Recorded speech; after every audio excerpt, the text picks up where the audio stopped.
आज मोर परम सौभाग्य प्राप्त है ओडिशार शासन रे मुख्य सेवक हिसाब रे दायित्व नेला परे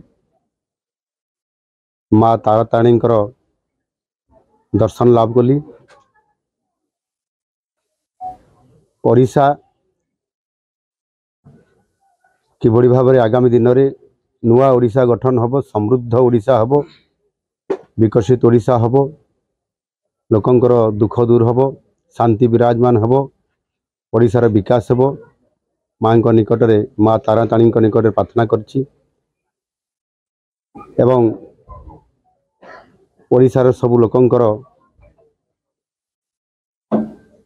तांकर सामाजिक दृष्टिकोण आर्थिक दृष्टिकोण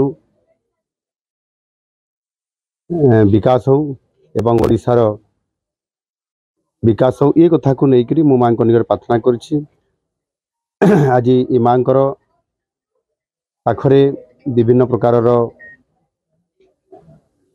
ए पीठर मध्य उन्नति करा जाउछि। आगामी दिन में मध्य निश्चित भाव एठी हमर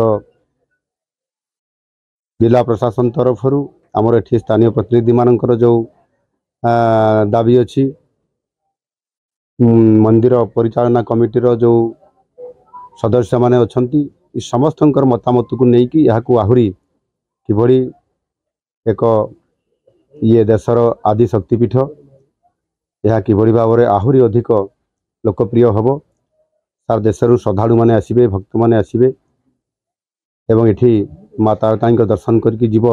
ये प्रकार समस्त जहाँ आनुषंगिक व्यवस्थार आवश्यकता आगामी दिन में आहुरी आसिबो ताको राज्य सरकार पूरा करिवे।